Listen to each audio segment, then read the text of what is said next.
Salut à tous, une nouvelle fois je suis ravie de vous retrouver sur ma chaîne YouTube.rh afin de vous présenter les thématiques en ressources humaines et en droit du travail. Et dans cette nouvelle vidéo, je vais vous présenter les indemnités journalières de la sécurité sociale.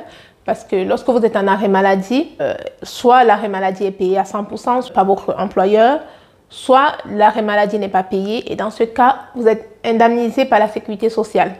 Donc dans cette nouvelle vidéo, je vais vous présenter les conditions d'indemnisation de la sécurité sociale, le mode de calcul des indemnités journalières que vous percevez lorsque vous êtes en arrêt maladie non payé et aussi les salaires qui sont compatibles, donc que vous pouvez percevoir en même temps que les indemnités journalières de la sécurité sociale.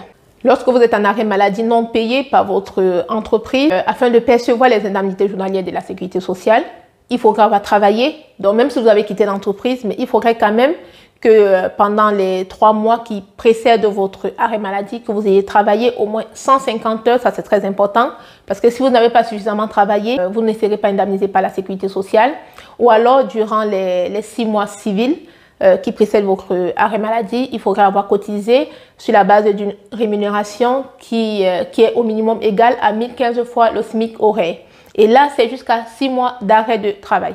Maintenant, s'il s'avère que votre arrêt maladie soit prolongé au-delà de 6 mois, les conditions d'indemnisation par la sécurité sociale changent parce qu'en cas d'arrêt maladie au-delà de 6 mois, afin d'être indemnisé par votre caisse d'assurance maladie, il faudrait justifier d'une affiliation à la sécurité sociale d'au moins 12 mois à la date de début de votre arrêt maladie et il faudra avoir travaillé au moins 600 heures sur les 12 mois civils qui précèdent votre arrêt maladie ou sur les 12 mois civils, sur les 12 mois civils qui précèdent votre arrêt maladie, il faudra avoir cotisé sur la base d'une rémunération au moins égale à 2030 fois le SMIC horaire en vigueur au moment de votre arrêt maladie. Les indemnités journalières que vous percevez de la sécurité sociale sont versées avec un délai de carence de 3 jours, sauf en cas de reprise d'activité entre 2 arrêts n'ayant pas dépassé 48 heures ou encore en cas d'arrêt de travail successif dû à une affection longue durée. C'est quoi? Les affections longue durée, ce sont des maladies lourdes, un peu comme le cancer. Donc, si ce n'est pas ces 2 cas, de façon systématique, à chaque nouvel arrêt de travail, il y a un délai de carence qui s'applique autant pour moi et c'est 3 jours. Et pendant ces 3 jours, vous ne percevez rien du tout. Donc, concrètement, ça veut dire que si vous avez un arrêt de travail du 1er au 15 janvier, du 1er au 3 janvier, c'est le délai de carence. De 3 jours, vous ne percevez rien du tout. Et vous commencez à percevoir vos indemnités journalières à partir du 4 janvier. Les indemnités journalières que vous percevez de la sécurité sociale sont égales à 50% de votre salaire journalier de référence, sachant que le salaire journalier de référence est égal à la somme de vos salaires bruts sur les 3 mois qui précèdent votre arrêt de travail, divisé par 91,25. Maintenant, si vous avez un salaire brut très élevé, supposons que vous touchez, je ne sais pas, 6 000 euros par mois, cela ne voudrait pas dire que la sécurité sociale va prendre 6 000 euros sur les 3 mois, dont 6 000 euros fois 3 pour pouvoir calculer vos indemnités journalières, non.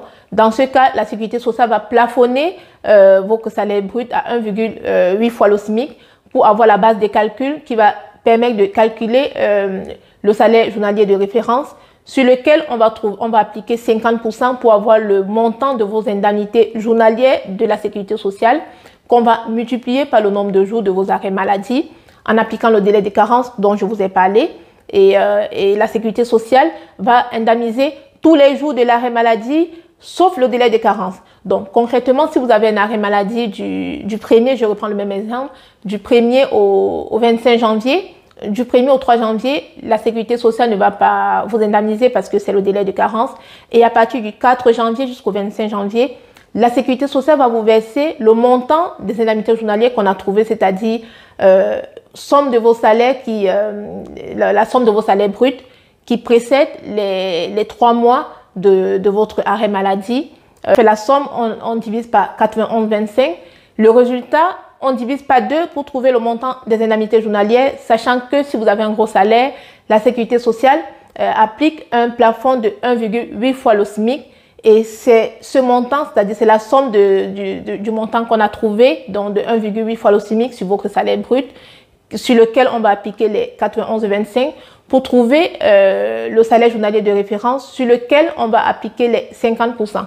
Donc, concrètement, quel que soit votre salaire, la sécurité sociale ne va pas vous verser une indemnité journalière qui excède de 46 euros brut. Donc, si vous avez un gros salaire, le montant de vos indemnités journalières seront maximum égal à 46 euros brut.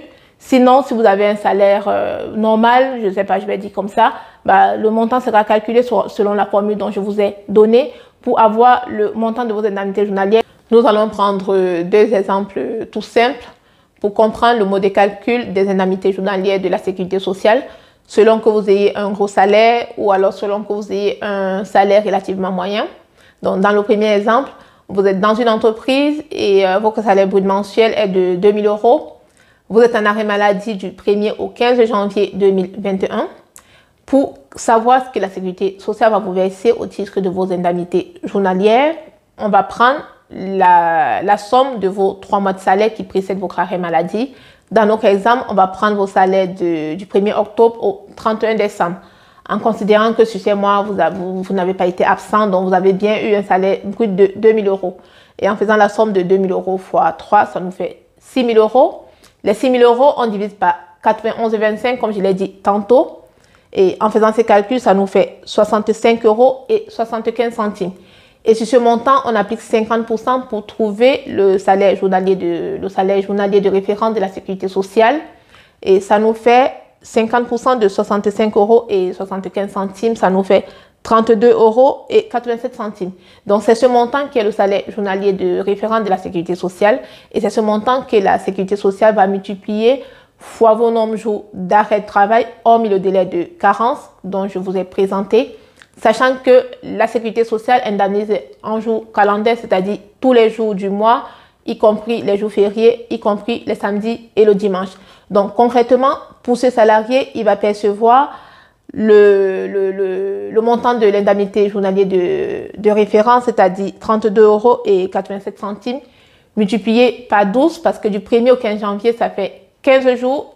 On enlève les 3 jours de carence, ça reste 12 jours. Et on fait les 12 jours fois 32 euros et 87 centimes, ça fait 394 euros et 47 centimes. Donc, c'est ce montant qu'il va percevoir pour son arrêt de travail qui va du 1er au 15 janvier. Nous allons prendre un deuxième exemple pour un salarié qui a un gros salaire, qui a un salaire brut de 4 000, 5 000 euros. Donc, pour ce salarié, la sécurité sociale ne va pas se poser 1000 questions.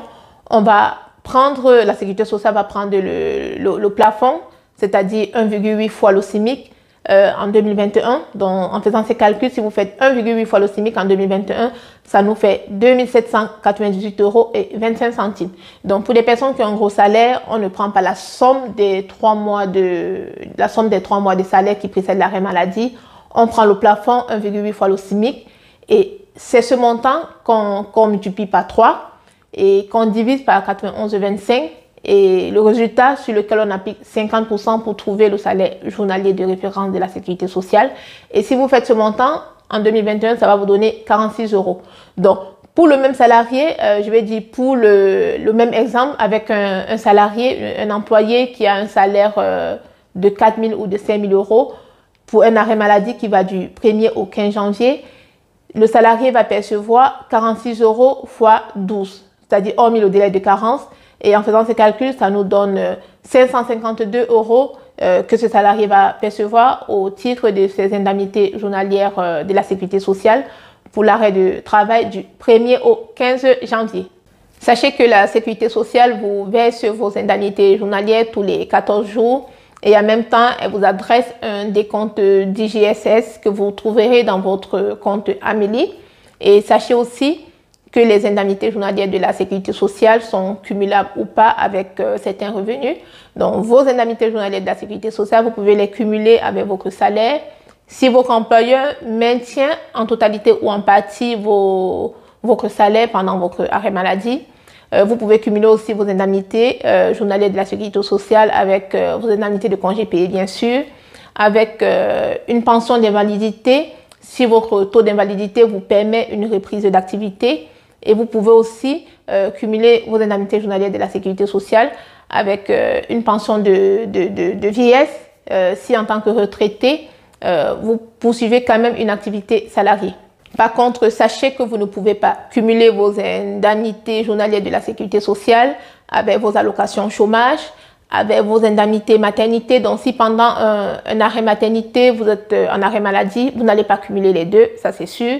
Et aussi, vos indemnités journalières de la sécurité sociale pour cause de maladie ne sont pas cumulables avec les indemnités journalières de sécurité sociale pour cause d'accident de travail ou maladie professionnelle. Donc, si ça arrive qu'on vous verse un cumul d'IJ dans ces deux situations ou alors dans ces trois situations que j'ai citées, sachez que ce sera un indu que la sécurité sociale va vous réclamer par la suite. Sachez que la sécurité sociale verse 360 indemnités journalières par période de 3 ans consécutifs, sauf en cas d'affection longue durée. Dont les affections longue durée, ce sont des pathologies lourdes comme le cancer, le diabète, etc.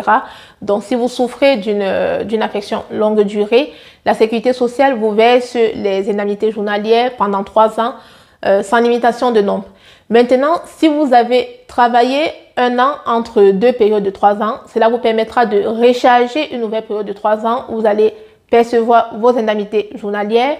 Et si au terme des 3 ans supplémentaires, vous êtes à nouveau en arrêt maladie, vous êtes à nouveau arrêté, la sécurité sociale peut continuer à vous indemniser si pendant les 3 ans, vous n'avez pas perçu la totalité de vos 360 indemnités journalières. J'espère que cette nouvelle vidéo vous aura aidé à voir un peu plus clair sur le calcul et le versement de vos indemnités journalières par la sécurité sociale. Alors n'hésitez pas à vous abonner à ma chaîne youtube.rh et à liker la vidéo et à la partager. Je vous dis à très bientôt. Ciao!